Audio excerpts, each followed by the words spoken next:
Last call for inside flight levels. Please put on your headphones. The episode is about to start. Herzlich willkommen bei Inside Flight Levels. Mein Name ist Klaus Leopold, ich bin der Erfinder der Flight Levels und ja, in diesem Podcast hier geht's um coole Themen. Heute nämlich um eine Case Study sogar. Aber ich bin nicht ganz alleine. Der Mann, lieber Markus, ist heute auch wieder bei mir. Ja, hallo Klaus, schön dich wieder zu sehen und zu hören. Markus Brandl, Co-Founder der Flight Levels, und wir sind auch nicht nur zu zweit, sondern wir haben heute auch den lieben Stefan Obeck dabei. Und zwar der Stefan wird uns ein bisschen was erzählen zum Thema Axel Springer, Autobild und Computerbild und den Einsatz von Flight Levels. Aber ich möchte nicht zu viel verraten, deswegen würde ich einmal direkt zum Stefan rübergeben. Hallo Stefan. Hallo, ja, hallo Klaus, hallo Markus. Danke, dass ich heute dabei sein darf. Mein Name ist Stefan Obeck. Ich bin Agile Coach. Bei Axel Springer habe ich in den letzten 4 Jahren eine ziemlich cooles Case Study mit Autobild und Computerbild gemacht mit den Flight Levels. Bin schon seit 25 Jahren in der Softwareentwicklung dabei, als Projektleiter, später als Agile Coach, habe viele Projekte auch als Consultant gemacht, bevor ich 2021 zu Axel Springer gekommen bin. Und ja, freue mich mit euch heute über dieses tolle Projekt zu sprechen, was wir in den letzten Jahren gemacht haben. Sehr schön. Cool. Danke, Stefan. Du hast gesagt, ihr habt Flight Levels quasi verwendet. Nimm uns bitte mal mit vor die Zeit von Flight Levels. Wie seid ihr überhaupt auf die Idee gekommen, dass Flight Levels euch irgendwie helfen könnte? Also was war das Thema? Wie war die Situation? Ja, wie gesagt, ich bin erst seit 2021 dabei. Ein paar Themen kenne ich nur anekdotisch, die sind dann schon vorher passiert. Da ich bereits dann eigentlich zu dem Projekt kam, als die ersten Schritte schon gegangen sind. Eigentlich habe ich Ähnliches vorgefunden wie auch in vielen anderen Firmen, und die Probleme, die dort waren, die waren eigentlich das, was viele Firmen kennen. Wir hatten viele Stakeholder. Es gab total viele Inputgeber aus den Bereichen der Journalisten, Chefredaktion, aber auch Marketing, SEO, also viele Teams, die Anforderungen in die Technik eingegeben haben. Und es war eigentlich gar nicht so richtig klar, woher kommt die Arbeit. Alles war irgendwie total wichtig. Wir hatten nur Priorität 1. Alles musste ganz schnell gemacht werden. Und da entstand natürlich viel Frust durch Überlastung. Und da haben wir an der Stelle angesetzt und wollten das System für alle verbessern und für alle viel, viel resilienter machen und ja, auch wesentlich schneller liefern können, weil das war auch eine der Herausforderungen, dass es halt auch echt dazu kam, dass Themen ewig lange gedauert haben. Also eine ganz klassische, will ich mal sagen, eine ganz klassische Herausforderung in vielen Unternehmen oder Organisationen. Ja, das Thema manchmal dauert's lange. Da habe ich eine Zahl mitnotiert, Stefan, und zwar die 338 Tage. Und vielleicht kannst du da ein bisschen was zu erzählen. Also was hat's mit den 338 Tagen auf sich? Und auch so vielleicht ein bisschen was waren die größten Zeitfresser im System? Und vielleicht, was hat man damals auch nicht gesehen? Also klär uns ein bisschen auf. 338 Tage ist dann echt so eine Zahl, die dann viel später erst auftauchte. Am Anfang war das natürlich ein Bauchgefühl, ne? Es dauert irgendwie alles lange, es gab Feedback. Dinge wurden ausgerollt, die der Fachbereich schon wieder vergessen hatte, dass er sie mal angefordert hat. Daher wusste man, es dauert irgendwie relativ lange. Die 338 Tage kamen natürlich dann erst, als wir festgestellt haben oder als wir angefangen haben, wirklich zu messen. Und da ist dann schon einiges an Zeit auch die Elbe heruntergeflossen, wie wir hier in Hamburg sagen. Wir mussten natürlich erst mal anfangen, überhaupt mal in diese Messung reinzukommen. Für uns war am Anfang ganz wichtig, wir wollen schneller werden, und haben dann auch tatsächlich erst mal überlegt, was müssen wir dafür messen? Was brauchen wir dafür überhaupt? Und da kamen dann unterschiedliche Möglichkeiten. Wie arbeiten die Teams? Wie wollen wir arbeiten? Was sind gute Konzepte? Und Flight Levels stellten sich für uns dann als gute Ergänzung für unseren Bereich dar, weil sie als Denkmodell sehr, sehr leicht zu integrieren sind. Und wir wussten über Prozessworkshops, wir haben uns dann überlegt, okay, was ist eigentlich unsere Wertschöpfungskette? Wir haben Prozessworkshops gemacht und haben uns überlegt, wie fließt die Arbeit durchs System, und haben festgestellt, es gibt halt diese sehr, sehr vielen Entscheidungspunkte. Und als wir das gesehen haben, wurde uns auch langsam klar, okay, was müssen wir messen? Es ist nicht nur so, dass ein Gefühl existiert, dass wir langsam sind, sondern dass wir das tatsächlich auch mit unserem Prozess, der wirklich echt enorm viele Schritte und viele Entscheidungspunkte aufzeigte, klar gemacht hatte. Das muss lange dauern. Aber zu dem Zeitpunkt, als wir das hatten, wussten wir noch gar nicht, wo verlieren wir tatsächlich konkret die Zeit und ja, wo brauchen wir wirklich lange. Also haben wir angefangen, die Teams zu bearbeiten und tatsächlich angefangen zu messen. Ja, das ist immer so ein Klassiker, ne? Also am Anfang, du hast so ein Bauchgefühl, irgendwie passt das nicht. Du kannst aber, logischerweise, du kannst es nicht quantifizieren. Ich habe das dann quantifiziert, 338 und, kleiner Spoiler, wenn ich das richtig in Erinnerung habe, es ist dann auf 58 nach unten gegangen. Was jetzt doch recht ein breiter Weg ist, ja. Woher weiß ich das überhaupt? Ja, es gibt ja eine Case Study auch, die du geschrieben hast, ja, die auch auf der Flight Levels Website zugänglich ist. Wir werden es dann noch in den Shownotes verlinken, dass das auch zusammenpasst, ja. Und ja, wenn man jetzt so 338 durch 58 dividiert, dann kommt man so circa auf 6. Und das ist irgendwo ein Faktor 6, was irgendwie sehr viel ist, ja. Aber den Bogen, den ich schließen will, ihr habt gesagt, oder du hast gesagt, du hast es, also ihr habt euch überlegt, was man da tun kann und Flight Levels ist dann irgendwie aufkommen. Aber warum eigentlich genau Flight Levels? Hat es da irgendwas Bestimmtes gegeben? Weil ich meine, es gibt ja andere Sachen auch. Du kannst ja auch Safe machen, du kannst ja keine Ahnung, irgendwas tun. Aber was hat euch in Richtung Flight Levels gezogen, unter Anführungszeichen? Gezogen hat uns insbesondere auch der Ansatz, also die Teams haben sich entschieden, viel stärker nach Kanban zu arbeiten. Sie wollten gar nicht so sehr den Scrum-Ansatz nehmen und Kanban zu skalieren. Kam dann die Überlegung, ja, macht man wirklich Safe, aber Safe auch sehr, sehr schwergewichtig, sehr kompliziert. Man muss sich auch überlegen, dass die Technik und die Redaktionsabteilung tatsächlich sogar zwei getrennte Tochterfirmen von Axel Springer sind. Das heißt, der gesamte Wertschöpfungsprozess, den wir haben, zieht sich durch mehrere Firmen, nicht nur durch mehrere Teams und Abteilungen, sondern auch durch mehrere Firmen. Und da erschien uns ein Ansatz mit Flight Levels viel, viel offener, weil er sich nämlich an diesen Wertschöpfungsketten entlanghangelt. Das tut Safe auch, aber die Hürde, die organisatorische Hürde aus unserer Perspektive war höher, als das mit Flight Levels zu tun. Und das war dann auch die Entscheidung, die wir dort ja auch getroffen haben. Ja, das ist sehr spannend, Stefan, denn das ist auch das, was der Klaus immer sagt. Die meisten Organisationen brauchen gar keinen Reboot vom Gesamtunternehmen, sondern es geht wirklich darum, auch, sag ich mal, sehr fokussiert dann auch die Verbesserung vorzunehmen. Und ich sag mal so, einer der großen Verbesserungshebel in der Welt der Flight Level ist ja immer das Flight Level 2. So, wo dann eigentlich, sage ich mal, die verschiedenen Dinge zusammenkommen. Und ich kann mich auch erinnern, ich habe vorher mal in eure Case Study geschaut, dass das auch so ein bisschen bei euch, sage ich mal, also ein Moment war, wo man festgestellt hat, diese Ende-zu-Ende-Gedanken, wir sind in der Lage und können die Wertschöpfung wirklich Ende zu Ende sichtbar machen und uns auch dahin, sage ich mal, koordinieren. Kannst du da ein bisschen was zu erzählen? Wie kam es dazu? Und vor allem auch, wie war danach die Sicht, sage ich mal, auf die Dinge? Ja, der Ende-zu-Ende-Prozess, das war von Anfang an immer ein Thema, weil wir wussten, es liegt nicht an Team XYZ oder es liegt nicht an den Entwicklungsteams, es liegt nicht an irgendwelchen Teams, die in den Fachbereichen lagen. Wir wussten ja immer, es ist ein Problem, was wir in der gesamten Wertschöpfungskette hatten. Und wir hatten auch noch Unterstützung, auch externe Unterstützung, die uns mit den Prozessen auch geholfen hat. Und also wir wussten eigentlich von Anfang an, don't fix Teams, wir müssen irgendwas fixen, was auf der oberen Ebene liegt.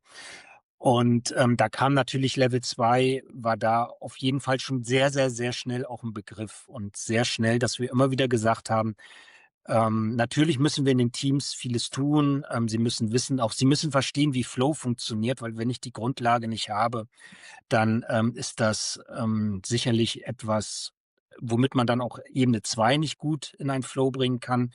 Das heißt, wir sind im Prinzip ja von der Level 2 Ebene haben wir begonnen, haben gesagt, wir müssen uns den End-to-End-Flow angucken, aber lasst uns im ersten Schritt auch mal in den Teams gucken, dass die besser verstehen, was eigentlich Flow ist, dass sie besser mit Kanban arbeiten können, die Grundlagen legen und sind dann aber auch sehr, sehr schnell wieder auf Level 2 zurückgegangen, weil wir wussten, dass nur dort die Verbesserungspotenziale liegen, weil wir ja, wie ich gerade auch am Anfang erklärt hatte, ne, es viele Stakeholder, viele Priorisierung.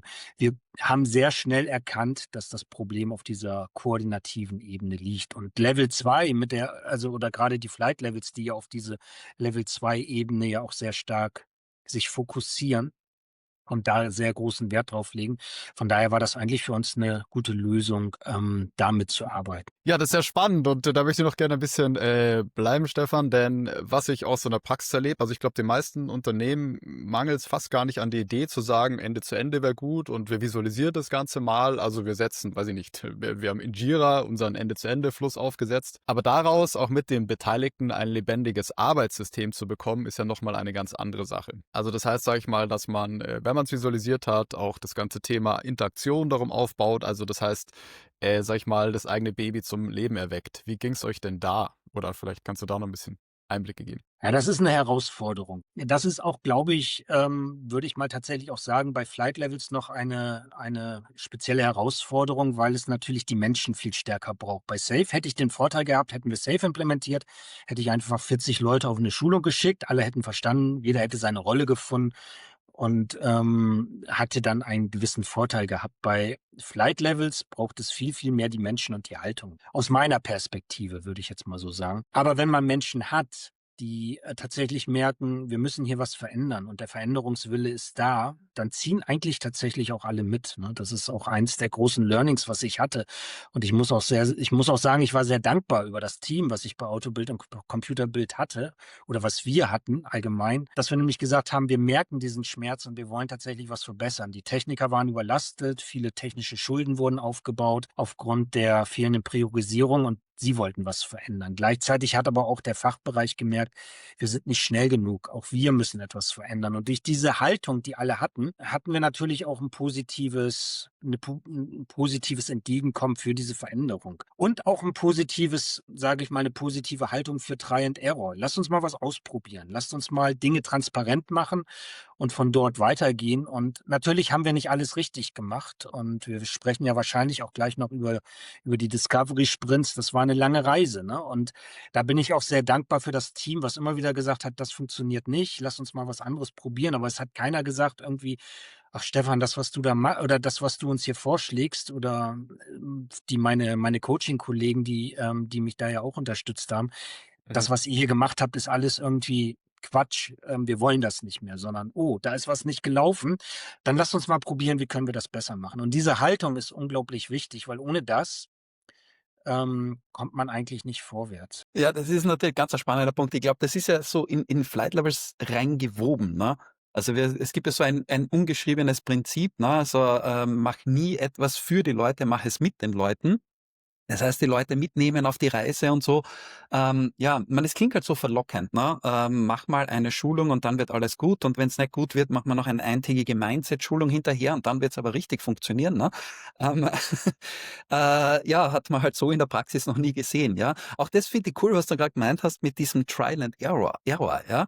Also man glaubt ja häufig, wenn man so ein Framework implementiert, ja, da steht die Wahrheit drinnen. Das macht man und dann ist alles gut. Aber wenn wir drauf kommen, wenn man das implementiert, dann geht der Scheiß erst so richtig los. Sorry, weil also nichts ist gut danach. Ne? Also es kommen ganz, ganz viele Probleme, die du vorher überhaupt nicht am Radar hast. Und so lang kannst du dich gar nicht vorbereiten. In der ersten Woche hat quasi die Realität irgendetwas auf Lager, wo du sagst, daran habe ich aber nicht gedacht. Ja, völlig wurscht, wie viel Monate du in Schulungen und was weiß ich was alles investiert hast. Deswegen finde ich es voll cool, dass ihr quasi den Muskel trainiert habt, dass ihr sagt, so, es läuft eh nicht nach Plan. Ja, das heißt Trial and Error. Wir müssen schauen, dass wir uns adaptieren quasi. Ja. Finde ich ziemlich cool.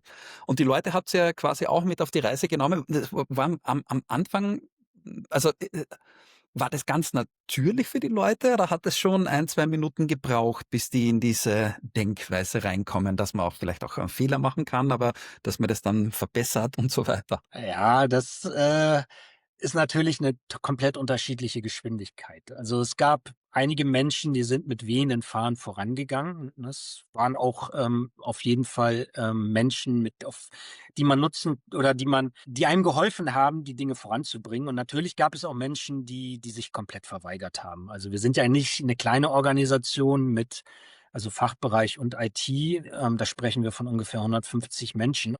Ist natürlich auch viel Unterschiedliches dabei.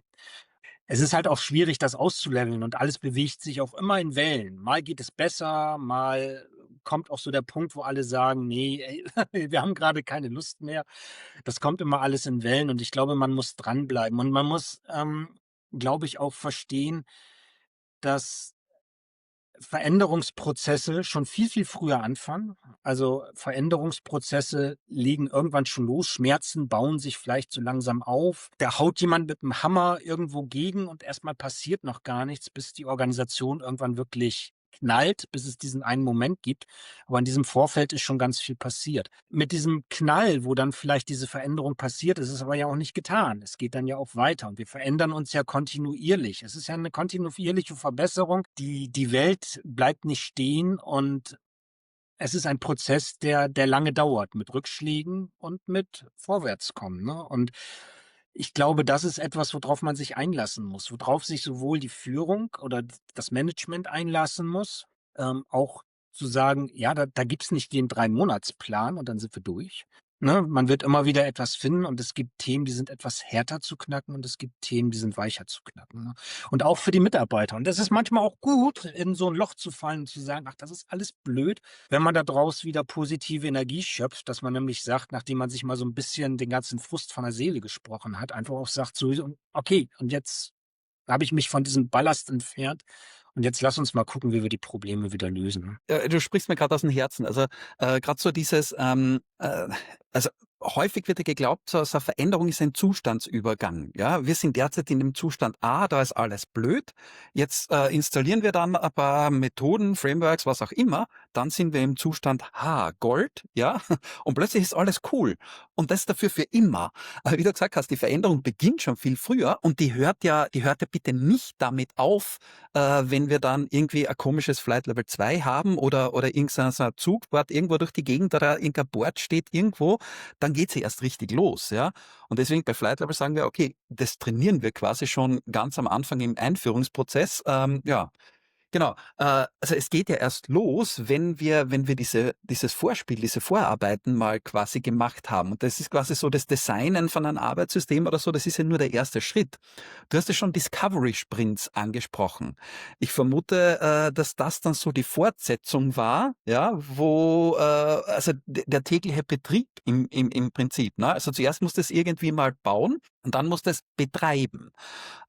Jetzt Discovery Sprint. Weiß ich nicht, ob jeder weiß, was das ist. Kannst du uns da mal ein bisschen erleuchten? Ja, vielleicht nehme ich noch kurz den Bogen eben, bevor ich da auf die Discovery Sprints, weil die Discovery Sprints sind die Lösung und, oder waren für uns eine Lösung. Wir haben natürlich, wie du gerade sagtest, ne, die Flight Levels, das ist so der erste Schritt. Einfach mal transparent machen. Wie sieht die Wertschöpfungskette aus? Wir haben darüber gesprochen, dass unsere Prozesse sehr lange gedauert haben und wir haben diese beiden Dinge übereinander gelegt. Also, wir wussten, wie sind unsere Prozesse und mit einmal haben wir gesehen, wo verlieren wir denn Zeit? Auch da, das haben wir auch schon angesprochen, viele Stakeholder, viele Entscheidungspunkte. Wir haben tatsächlich die Zeit gar nicht unbedingt so in der Entwicklung verloren, sondern in dem sogenannten Upstream, ne? Also, was passiert eigentlich, bevor Dinge in die Entwicklung gehen?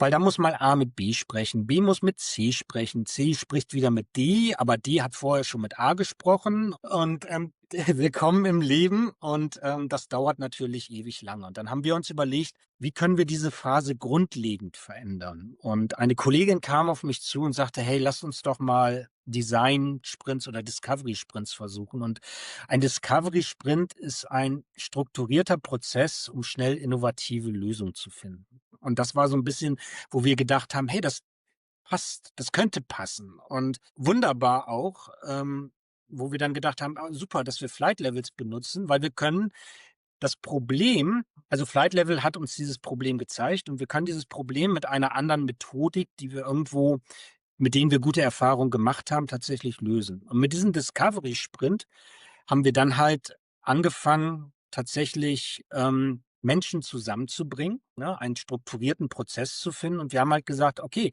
wir bringen diese Menschen zusammen, wir nutzen den Double Diamond, öffnen Problemräume, lassen, dass wir erstmal ein gleiches Verständnis des Problems haben und schließen dann wieder, um eine gemeinsame Lösung zu finden. Und das war für uns auch einer der Key-Momente, weil das hilft ungemein, diese Problematik, die wir am Anfang im Upstream hatten, für uns zu lösen, ja. Ja, und vielleicht, um da noch mal reinzuspringen mit dem Discovery Sprint, diese Double Diamond, also für uns war das ein großer Aha-Effekt, weil alleine schon, die ersten Discovery Sprints, die wir gemacht hatten mit, wo wir zum Beispiel gesagt haben: „Lasst uns mal das Ziel definieren. Lasst uns mal wirklich das Ziel definieren, was wir verändern wollten." Da kamen die Menschen dann in den: „Ja, warum müssen wir jetzt eine halbe Stunde darüber sprechen? Es ist doch völlig klar, was wir machen wollten." Ist es aber nicht. Wenn man 15 Menschen hat und jeder hat, das Ziel im Kopf, dann ist es oft, ein völlig unterschiedliches. Und alleine dieses Alignment zu schaffen,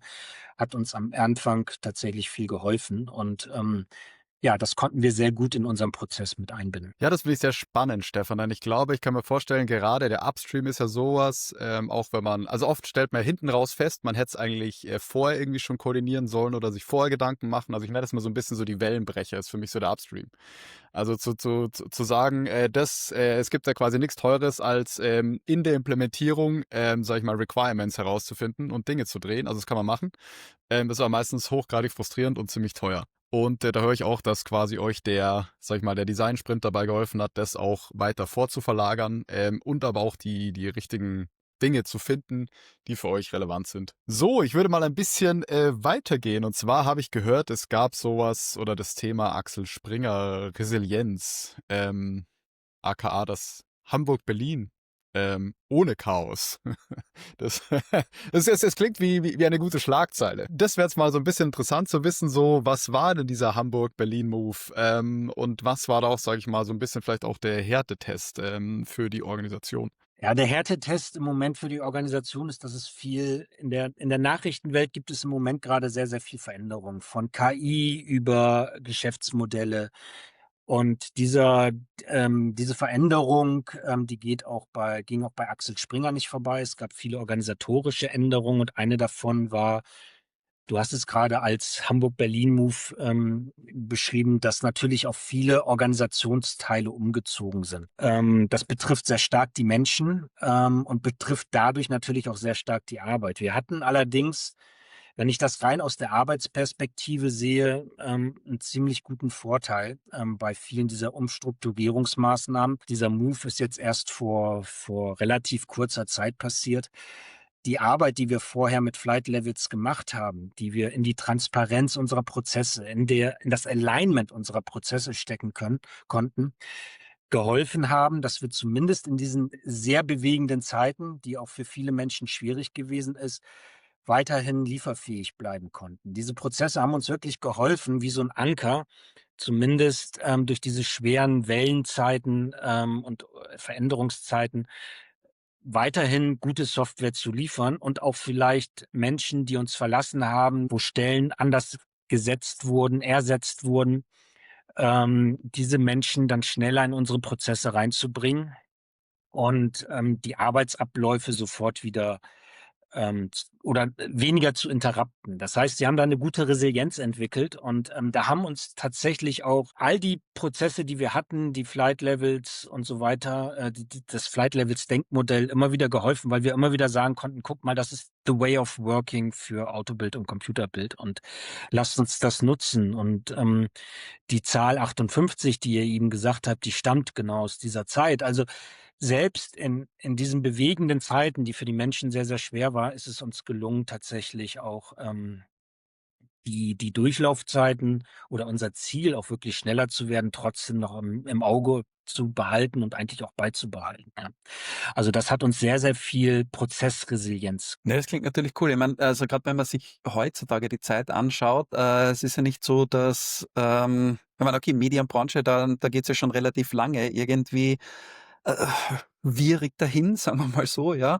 Aber wenn man so in die westliche Hemisphäre reinschaut, ja, Da gab es auch schon bessere Zeiten, ja. Und das heißt, ihr wart weiterhin lieferfähig, weil ihr euch auf das, ich versuche es zu übersetzen, euch auf diese Vorgehensweise. Okay, wir arbeiten nach diesem Flight Levels Prinzip, das ist unsere Visualisierung, hier ist unsere Arbeit, da stehen wir. Also ihr habt quasi einen Überblick gehabt, was gerade abgeht, ja. Und wenn sich dann irgendetwas geändert hat, dass irgendwie Menschen dazu oder wegkommen sind oder irgendwas, das hat sich halt reflektiert in dem, was ihr da gesehen habt. Ne? Also es war nicht, dass man das alles neu erfinden hat müssen dann. War das oder lege ich dir jetzt gerade irgendeine Worte in den Mund? Nee, das hast du hundertprozentig getroffen, Klaus. Das ist genau das gewesen, was wir als Sicherheit durch Prozesse nenne ich das. Ne? Also ähm, was passiert? Und das kennen wir alle, wenn wir alle in unseren kleinen Silos arbeiten oder wenn wir, sage ich mal, Dinge haben, die sehr personenbezogen sind und ich ändere irgendwas in den Personen, dann gibt es erstmal eine neue Schnittstelle. Ich muss Menschen neu kennenlernen und so weiter, ne? Und das führt zu Unsicherheit, das führt zu man wird wieder langsamer, weil man einfach wieder ein bisschen zurückfällt. Wenn ich aber die Sicherheit habe, wir arbeiten nach diesem Weg, ne, und, A redet mit B und wir haben diese Discovery Sprints, wir treffen uns, dann kann ich dann bin ich etwas flexibler und kann Menschen, die neu dazukommen, viel einfacher einarbeiten, weil sie diese Sicherheit haben: „Okay, der Prozess läuft so, ich wende mich an XYZ und der weiß auch Bescheid, was ich aus meiner Rolle heraus tatsächlich von ihm brauche, von ihm möchte, wie die Zusammenarbeit gestaltet ist.“ Und das macht tatsächlich auch Unternehmen viel resilienter. Diese Prozesse ganz klar zu haben, das ist ja immer das, was man auch braucht, um durch bewegende Zeiten zu kommen. Und da gibt's ja auch viele Beispiele aus anderen Branchen, die ja genau das tun, die darauf trainieren, dass wenn eine Einwirkung von außen kommt, wenn ich jetzt mit dem Schiff und als Kapitän unterwegs bin und irgendwas passiert, dann weiß ich, wie ich zu handeln habe, weil ich genau weiß, für diese Situation gibt es die und die Prozesse. Das finde ich jetzt, wir sind, glaube ich, gerade zumindest bei einem Thema, was mich voll fasziniert. Es klingt wie ein Widerspruch fast. Ja? Zum einen sagen wir, okay, wir haben stabile Prozesse. Ja? Zum anderen sagen wir, es ändert sich immer alles. Ja, das heißt, so wie wir auch am Anfang gesagt haben, bei der Einführung und so weiter und so fort. Ne? Aber jetzt habe ich ja Prozesse, an die ich mich halte. Und es ist irgendwie dieser Widerspruch. Und jetzt greife ich mal auf meine Literaturretour. Taiichi Ohno hat ja irgendwann einmal gesagt, okay, wir müssen uns an Standards halten, aber wenn wir uns verbessern wollen, müssen wir die Standards permanent verändern. Und das ist natürlich eine spannende Geschichte, ja. Also man hält sich an den Prozess, aber ich glaube, im Flight Levels ist eben auch eingebaut, dass du permanent challenged, was du tust und dass du eben situationselastisch quasi reagierst und die Prozesse anpasst, ja.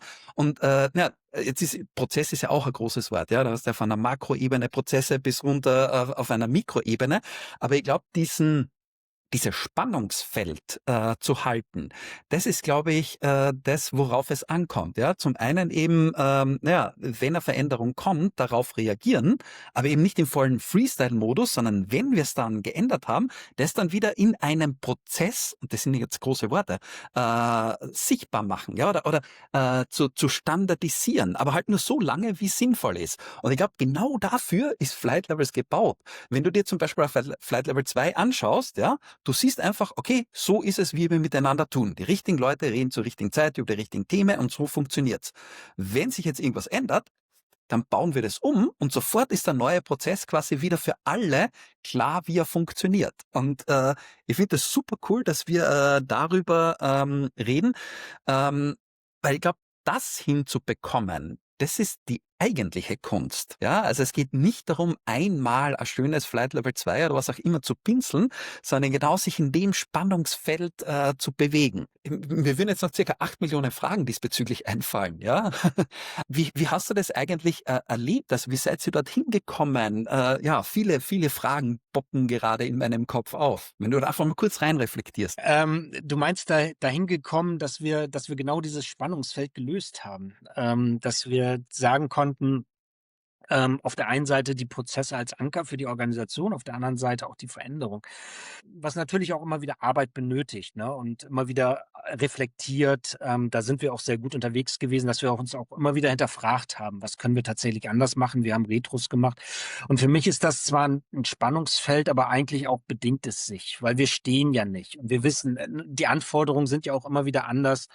Es kommen immer wieder neue Challenges und eigentlich ist es auch so, dass man ja auch nicht jede Challenge mit der gleichen Antwort im Prozess auch immer beantworten kann. Das heißt, man probiert Dinge wieder immer mal neu aus. Man bringt auch, und das ist dann manchmal auch die Aufgabe von uns Coaches, grade wenn dann auch mal wieder 'n neues Produkt kommt, können wir nicht mal vielleicht auch Dinge noch mal leicht anders machen und, kleine Nuancen verändern. Ich glaube, was wichtig ist an dieser Veränderung, ist der kontinuierliche Verbesserungsprozess. Also, ich möchte, wenn ich Prozesse verändere, nicht sagen: „Ah ja, wir haben jetzt diesen Prozess, wir möchten uns verändern und jetzt machen wir mal wieder 'n Riesensprung.“ Sondern es geht, glaube ich, wenn man das über kleine Schritte macht, wenn man immer wieder sagt: „So, und jetzt verändern wir hier noch mal 'ne Kleinigkeit.“ Und wir sehen in den Flight Levels jetzt, wenn wir die transparent machen über die Prozessabläufe. Ja, wir haben jetzt vielleicht 'n Stau an der Stelle oder hier ist 'n Engpass oder hier, haben wir viele Blocker, die wir lösen müssen. Dann lösen wir dieses kleine Problem und dann machen wir weiter, ne? Und ich glaube, dann können sich aber viele noch an den Prozess anhängen,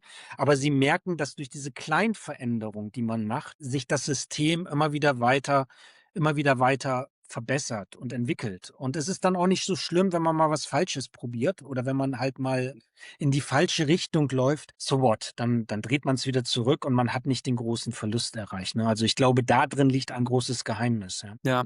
Ja, und ich glaube, gerade in Zeiten wie diesen, also wo das Ganze wirtschaftlich irgendwie etwas angespannter ist das eigentlich den Muskel, den man am meisten trainieren muss, ja?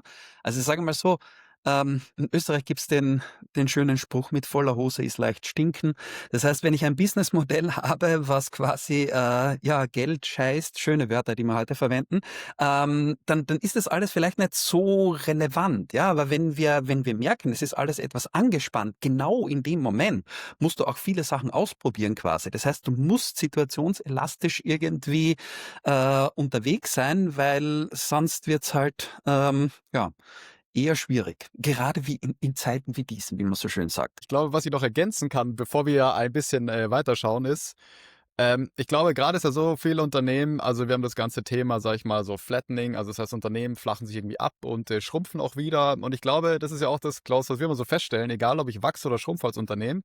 Die Frage ist ja auch immer, wie ausgerichtet bin ich? Also die Probleme bleiben ja. Also und ich glaube, das ist auch so eine Art Wunschdenken von Unternehmen zu sagen, weil wir jetzt die Struktur umrühren oder groß verändern, haben wir auf einmal ganz viele Probleme gelöst. Und ich glaube, das Gegenteil ist der Fall. Denn man schafft sich neue. Und ich glaube, da auch Flight Levels genau situationselastisch einzusetzen und zu sagen, wir richten uns immer wieder neu aus. Und ich fand es sehr schön, Stefan, was du gesagt hast, Sicherheit durch Prozesse. Denn wenn ich, ja, also ich habe da so drüber nachgedacht und es ist mir klar geworden, dass der Prozess ja nichts anderes ist als, sag ich mal, ein gemeinsames Verständnis dessen, wie man zusammenarbeiten möchte in der jetzigen Situation. Und ich glaube, das nochmal sich klar zu machen, dass der Prozess eben nicht etwas ist, das man vorab designen kann. Also wir kennen das Problem noch gar nicht, aber wollen schon beschreiben. Ich meine, da sind wir hier in Europa, würde ich sagen, fast die Weltmeister. Ähm, aber auch genauso auf der anderen Seite zu sagen, wir gucken mal, wie wir es hinkriegen. Und ich glaube, wenn ihr von Verbesserung redet, dann ist es für mich, dass man eigentlich immer wieder prüft, haben wir alles gleiche Verständnis, wie unsere Zusammenarbeit funktioniert. Und ich glaube, je dynamischer alles da draußen ist, desto häufiger müsste man dieses eigentlich tun, um auch wirklich die Dinge in die richtige Richtung zu bewegen. Ich ergänze da gerne noch, also, das ist auch meine Erfahrung. Ich stimme euch da so hundertprozentig zu. Und Klaus, du hattest ja letztens einen sehr tollen Blogartikel darüber geschrieben, Org-Änderungen versus im Prinzip oder wo können eher die Flight Levels helfen? Und, da bleibe ich auch, komplett dabei. Und ich sehe in vielen Organisationen, der erste Hebel ist, wir müssen uns restrukturieren. Wir machen 'ne Reorg und ich baue mal neue Kästchen und ich schiebe mal Teams von A nach B und es gibt neue Manager und so weiter. Damit mache ich eigentlich mehr kaputt, als ich wirklich helfe, weil die Menschen wieder anfangen müssen, sich neu zu orientieren. Wohin liefere ich jetzt meine Arbeit? Wo ist jetzt eigentlich die Wertschöpfungskette? Und ich stelle mir oft die Frage, warum überlege ich mir nicht anhand der Wertschöpfungskette entlang, wie kann ich denn jetzt diese Arbeit optimieren? Und ich glaube, das ist genau der Ansatz, auch Markus, den du gerade eben erwähntest, ne? Da tatsächlich viel mehr auf die Arbeit zu schauen, als in die reine Organisationsstruktur, ne? Absolut, Stefan. Vielen Dank noch dafür. Also das ist auch was, wo Klaus und ich immer wieder drüber stolpern, dass ja eigentlich, sage ich mal, auch der Ablauf die beste Lehrmeisterin ist für den Aufbau. Also verstehe ich, wie ich arbeiten möchte, was ich erreichen möchte, kann ich mir auch Gedanken machen, wie schaut eigentlich die Struktur dahinter aus. Und ja, das freut mich, Stefan, dass das auch in deine Richtung sehr resoniert. Schauen wir mal ein bisschen weiter. Hier in meinen Notizen steht die Lehren des Stefan Obecks. Nein, die Takeaways. Also ich glaube, Stefan, du hast ja, also ich meine, du bist ja schon wirklich recht lange im Game, sage ich mal. Hast wahrscheinlich schon viel gesehen, schon viel erlebt. Und was ich jetzt so noch ein bisschen gerne unseren Zuhörerinnen mitgeben würde, ist, was sind denn so ein bisschen deine Lehren aus dem Case? Also was würdest du sagen, sind so vielleicht deine 3 Nuggets, wenn du das Ganze mal herunterbrechen müsstest, die du gerne, sage ich mal, mitgeben möchtest? Was habe ich für mich auch gelernt oder was ist so meine tatsächliche Checkliste dabei? Ganz oben stelle ich hin und das steht auch in der Case Study, Goals oder Ziele, sich Ziele zu setzen. Also keine purposeless Transformation, auch glaube ich, Klaus, auch darüber hast du schon mal geschrieben und dem stimme ich total zu. Bitte keine Veränderung einfach zu machen, weil da irgendein Buzzword durch irgendwelche Communities oder durch irgendwelche Medien geistert. Also wirklich sich ein Ziel zu setzen. Und wir hatten dieses Ziel und das hat uns so geholfen, weil zum einen das Management dieses Ziel in die Organisation streuen kann. Das möchten wir verändern. Und auf der anderen Seite die Mitarbeiter dadurch ein Alignment haben. Was will ich denn wirklich verbessern? Und man fängt nicht immer wieder an, in Diskussionen zu verfallen. Das Zweite ist, was ich auch gemerkt habe, und ich habe ja auch tatsächlich schon mit Safe gearbeitet. Ich persönlich benutze dann, ist ja auch ein agiles Mindset, keep it simple, ne? Und da passt für mich Flight Levels so unglaublich gut hinein als Denkmodell, weil es nämlich im Prinzip genau diese Einfachheit, es ist ja alles schon da, ne? Wir haben vorhin über Level 2 gesprochen, über die Wertschöpfungsketten. Die sind ja in den Unternehmen da, ne? Und ich kann das einfach mit Flight Levels transparent machen und nutzen, ne? Und dieses Keep it simple, ich muss nicht erstmal 1000 Menschen super gut trainieren, dass sie alles verstehen, sondern man kann direkt eigentlich sehr, sehr einfach anfangen, ne? Und das Dritte ist das Team. Ich habe es vorhin erwähnt, ne? Also Thema Haltung, Thema Veränderungswille. Das hilft mir natürlich alles nichts, wenn die Menschen, mit denen ich arbeiten oder wenn die Menschen, die in diesem Prozess, sage ich mal, verankert sind und die mit diesem Prozess arbeiten müssen, wenn all diese Menschen natürlich komplett gegen Veränderungen sind, dann komme ich auch nicht weiter. Also, und da bin ich auch nochmal und auch, ich schicke da auch nochmal ein großes Dankeschön an die Mitarbeiter von Computerbild und Autobild, die wirklich überall mitgearbeitet haben und auch mal gesagt haben, das müssen wir nochmal verändern. Also das sind so für mich diese 3 Key Takeaways. Wenn ich das, glaube ich, habe, Ziele, es einfach zu machen und die Haltung im Team, dann bin ich, glaube ich, auf einem guten Weg. Und dann kann eine Transformation ein toller Erfolg. Und war irgendeine Sache dabei, wo du sagst, okay, jetzt im Nachhinein betrachtet, ja, im Nachhinein ist man ja immer klüger, wo du sagst, okay, das hätte ich anders gemacht oder also wenn ich noch einmal vor der Situation stehe mit dem Wissen von heute, damals habe ich mich so entschieden, heute würde ich mich so entscheiden. Gab es da so Momente oder ist es schwer zu sagen, weil es eigentlich smooth ging? Ne, es gibt natürlich immer so Momente, wo man sich denkt: „Hätte ich da mal noch mal was anderes gemacht? Hätte ich das anders aufgesetzt? Hätten wir den ersten Discovery-Sprint vielleicht doch noch mal anders gemacht? Hätten wir uns vielleicht ein paar Umwege erspart? Hätte man am Anfang vielleicht doch noch ein bisschen mehr Training reingesteckt? Hätte man sich noch mal ein bisschen mehr Zeit genommen?“ Wir haben vieles auch über Einzelcoaching gemacht, was vielleicht nicht ganz so effektiv war. Da gibt es durchaus auch Dinge, also gleichheitliches Training, andere Fachbereiche noch mal mehr hätten einzubinden. Da hätte man auf jeden Fall noch Dinge verbessern können. Also, Menschen von Anfang an stärker in dieses Projekt reinzuholen als da ist natürlich wie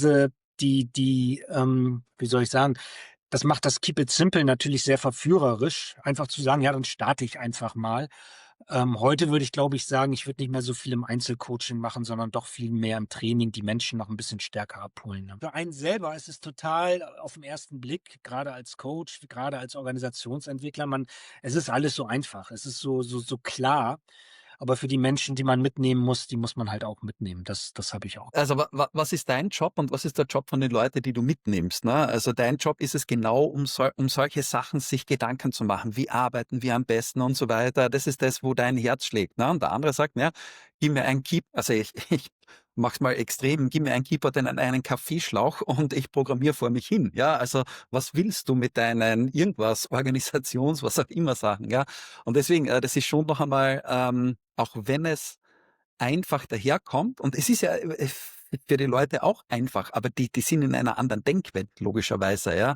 Das ist nicht mein Job, über so eine Sachen nachzudenken, obwohl ich es vielleicht tue, ja. Ich habe jetzt ja gerade gehört, so dieses mit den Menschen machen, nicht für die Menschen. Und ein so ein Thema ist ja immer, oder das ist eine Frage, die hören wir immer wieder. Ja, das klingt alles ganz toll mit den Flight Levels, aber unsere Organisation ist grundlegend anders. Also ich würde sagen, das ist fast der Klassiker. Bei uns ist es viel komplizierter, viel komplexer, die Menschen sind ganz anders. Aber ich glaube, wenn ich jetzt euch so zuhöre, dass irgendwie auch das Geheimnis darin steckt, dass man es eben mit den Menschen macht, denn jede Organisation ist anders. Aber vielleicht, Stefan, kannst du da noch ein bisschen was so auch mal Richtung Abschluss zu sagen? Ja, warum lache ich? Also, ich glaube, wenn ich so oft ich habe diese Frage schon auch in meinen anderen Projekten immer wieder gehört: „Aber wir sind doch so anders." Ähm, Ist tatsächlich auch nicht falsch, weil das aus meiner Perspektive auch oft aus der Produktsicht betrachtet wird. Natürlich ist jede Firma anders, jede Firma hat ein anderes Produkt, jede Firma hat ihren USP, dafür ist sie da, hat einen anderen Kundenkreis, andere regulatorische, Anforderungen und was es da alles gibt. Und deshalb ist natürlich jede Firma anders. Ob ich jetzt nehme ich mal meine großen Projekte, ob ich im Bahnbetrieb bin, ob ich einen Fernsehsender habe oder ob ich bei den Medien oder in der Telekommunikation bin, sind alles unterschiedliche Produkte. Aber wenn ich in die Organisation reinschaue, dann sind wir im Endeffekt wieder bei den Wertschöpfungsketten, über die wir vorhin gesprochen haben. Und das ist in allen Unternehmen ja gleich. Das heißt, alle Unternehmen müssen ja irgendwie ihre Produkte in der Wertschöpfungskette durch ihre Prozesse innerhalb des Unternehmens erstellen, für Kundenzufriedenheit sorgen und so weiter. Und da komme ich dann eigentlich auf die Antwort, nein, ihr seid nicht anders. Ihr habt vielleicht andere Entscheidungspunkte, ihr habt andere Anforderungen, ihr habt vielleicht noch Stakeholder, die eine ganz andere Sicht auf die Dinge haben. Aber der Ablauf ist am Ende immer der gleiche, ne? Und da kann ich Denkmodelle, sage ich mal, gut oben drüber legen und eigentlich mit den gleichen Modellen damit auch arbeiten, ne? Ja, weil wir sind anders, ist es sowieso eine Tautologie, ja. Also natürlich sind alle Unternehmen irgendwo anders, logischerweise, ne? Und ich glaube, eben wie du es jetzt gesagt hast, auf welchen Abstraktionsgrad man das Ganze betrachtet, ja. Und ich glaube, ein Punkt von Flight Levels ist ja, dass er genau sagt, ja, die Unternehmen sind anders und deswegen haben wir nicht die vorgefertigte Lösung. Deswegen gibt es eben nicht den Blueprint. Ach ja, und übrigens, so müssen alle Unternehmen auf diesem Planeten arbeiten, weil dann wird's wirklich gut, ja, weil ich habe das jetzt rausgefunden. Mir ist heute in der Nacht die Wurzel aus 1 erschienen und dann haben wir gedacht, okay, passt, so funktioniert das. Das ist halt Science Fiction und ich glaube, darauf geht ja genau Flight Levels ein, dass wir sagen, okay, passt, wir bauen das quasi gemeinsam, wir reflektieren immer und unterm Strich bekommst du dein individuelles System, obwohl, Stefan, genau das, was du auch gesagt hast, ähm, obwohl der Prozess dahinter immer der gleiche ist. Also der Weg quasi, ja, aber das Resultat wird bei Axel Springer komplett anders ausschauen wie irgendwo anders und auch in der gleichen Branche, ja. Also du musst nicht einmal sagen, okay, Medienbranche mit Automotive, ja klar wird das anders sein, ja. Aber wenn du 2 oder 3 Medienunternehmen hernimmst und wenn du innerhalb von einem Axel Springer Bereich ein Flight Level 2 baust und dann ein anderes in einen anderen baust, wird das auch anders aussehen. Und ich glaube, das ist genau die Pointe und das ist genau das, wo es mir immer so die Haare aufstellt, wie man sieht, ähm, mit den ganzen Blueprints und Templates, ja, wo ich denke, ja, das kann man machen, aber das ist halt genau nicht das, was funktioniert. Genau, weil es nämlich um diese Wertschöpfungsketten geht, die in den Unternehmen, eigentlich für den Erfolg ihrer Produkte verantwortlich sind, ja. Und die Menschen, wie sie glauben, dass sie eben arbeiten wollen, auch miteinander, was effektiv ist. Wir haben ja schon gemeinsame Erfahrungen gemacht, ja. Die einen haben viel mehr Erfahrungen gemacht als die anderen. Plötzlich müssen wir alle irgendwas gleich machen. Ergibt ja überhaupt keinen Sinn. Ja, ja genau, baut auf dem auf, was quasi da ist, bringt das mit ein und ja, Flight Levels gibt halt irgendwie so einen Rahmen, mit dem man für sich selbst das optimale Ding schnitzen kann. Ja, Also ich glaube auch, dass das so ein bisschen den Unternehmen den individuellen Blick gibt und nicht sagt, was zu tun ist. Und ich glaube, ein wichtiger Aspekt ist auch noch, man muss es wollen und man muss es tun. Also nicht nur zu sagen, es wäre schön und auch das möchte ich da noch gern ein bisschen vielleicht als Gegengewicht ergänzen. Ich glaube, manchmal ist der Schmerz gar nicht so groß, dass man es will, also dass man es tun möchte oder auch will. Schauen wir mal ein bisschen Richtung Abschluss. So, Stefan, jetzt habe ich schon vorher gesagt, du hast relativ oder nicht relativ, du hast viel Erfahrung. Und eine Frage hätte ich noch zum Schluss. Und zwar, was ist denn so dein persönlicher Satz, den du jemandem mitgeben würdest, der Flight Levels kennenlernen möchte? Das ist tatsächlich eine schwierige Frage. Ich sage oft, gerade wenn es am Anfang die Frage ist, ja, wie verändern wir uns jetzt? Wie gehen wir in diesen Veränderungsprozess? Dann ist oft meine Aussage in Anlehnung an Stop Starting, Start Finishing, sage ich oft, Stop Starting, you're fixing your organization, Start fixing your value stream. Und wenn ihr das wirklich machen wollt, also wenn das verstanden ist, ich möchte jetzt nicht die Organisation ändern, sondern ich möchte eigentlich gucken über genau das, worüber wir jetzt eigentlich 45 Minuten geredet haben. Wie kann ich eigentlich meinen Arbeitsprozess verbessern? Dann ist es hervorragend, mit Flight Levels wirklich anzufangen, weil es diese Schrittigkeit bietet als Denkmodell, als einfaches, wir legen damit mal los, wir nehmen die Menschen mit, wir machen mal unsere Prozesse überhaupt erstmal transparent und wir schauen mal tatsächlich, wo werden wir unsere Bottlenecks automatisch finden. Also wir werden automatisch durch das Nutzen dieser Flight Levels Logik zu unseren Problemfällen eigentlich geführt. Und so versuche ich den Menschen das zu erklären. Es hilft euch, eure Arbeit besser zu machen. Viel, viel besser, als wenn ihr jetzt anfangt, große Transformationen zu machen. Weil ihr könnt mit Flight Levels eigentlich right away anfangen. Es ist alles da, wir machen es transparent.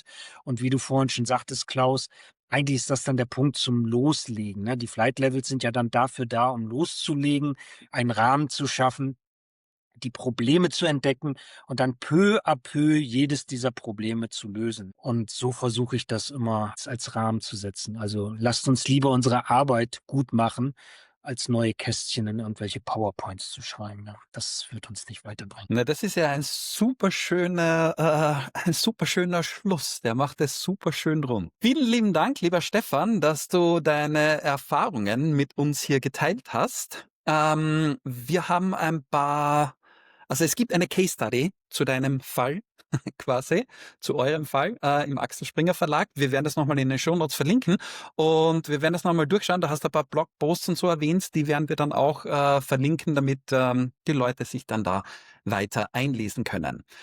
Yes, ich glaube, das war's dann von unserer Seite soweit. Jedenfalls, Stefan, vielen lieben Dank nochmal, dass du das eine ist, dass man die coolen Sachen macht, das andere ist auch, dass andere Leute davon erfahren dürfen. Und das finde ich ziemlich cool. Danke dafür. Also, wenn jemand Lust hat auf die Details, die Case Study zeigt das natürlich nochmal irgendwie detaillierter. Und ansonsten auf der Community-Plattform auf der Flight Levels Community-Plattform findet ihr den Stefan. Und ich bin mir ziemlich sicher, wenn ihr ihm etwas schreibt, wird er auch etwas Retour schreiben. Deine famous last words? Ich freue mich, mit euch weiterzuarbeiten ich hoffe, es wird noch viele Flight Level Challenges für mich als Agile Coach geben. Und danke, dass ich bei euch sein durfte und meine Erfahrungen teilen durfte. Dankeschön und für das nette Gespräch mit euch. Danke, Stefan. Markus, hast du noch was ich vergessen habe? Nein, ich freue mich. Danke, Stefan. Und danke, Klaus. Okay, also das war's dann für heute. In diesem Sinne, auf Wiedersehen. Inside Flight Levels has landed. Thank you for listening. Please leave a 5-star rating, share with fellow passengers, and subscribe for the next journey.